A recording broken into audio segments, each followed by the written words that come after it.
A warning here, his report does contain pictures of body bags. There isn't really anywhere to hide above ground in Gaza anymore. Israel knows that Hamas fighters are underground. But the military strategy is starting at the top and in time will go below the surface. The real issue is that the civilians told to move from the north are above ground trying to survive the aerial bombardment, and it's hard. A land invasion will have to follow if Israel really is going to achieve its goal of wiping Hamas out. International pressure to delay the military moving in for a variety of reasons, but mainly to ensure the release of hostages, is working. But the Israeli Prime Minister addressed the nation with a familiar pledge. What stands before our eyes is only one thing: saving the country, achieving victory. We're raining hellfire on Hamas. We have already eliminated thousands of terrorists. This is only the beginning. At the same time, we're preparing for a ground operation. I will not specify when, how, or how much. Civilians in Gaza are desperately in need of everything to survive, from shelter to food to water.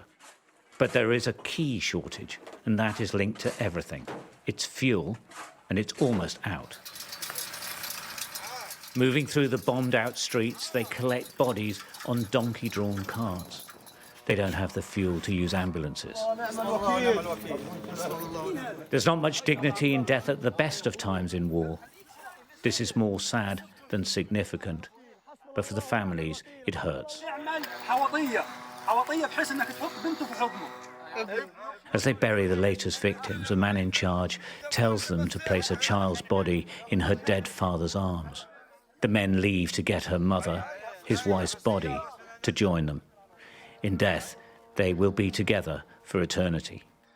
There are dead bodies everywhere. We had to use the cart because there are no transports. The ambulances can't move because there's no fuel. This is too much for us when we cannot cope with the situation. Sometimes bodies are just loaded onto trucks that do have fuel. The retrieval of bodies is now a continuous operation. The numbers of dead keep growing, and this war seems far from even slowing down. The Israeli military took to social media to claim there is loads of fuel in Gaza, just that Hamas won't release it.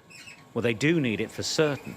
But regardless of this, the aid agencies that also need fuel aren't in a position to take it off Hamas, so they want it brought in.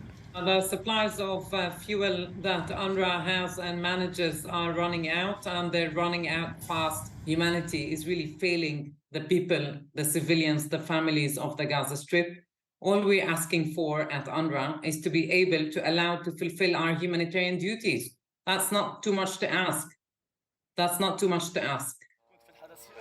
What happens in Gaza in the coming days is unclear, although an Israeli land invasion seems inevitable. Life there is already intolerable and can only get worse.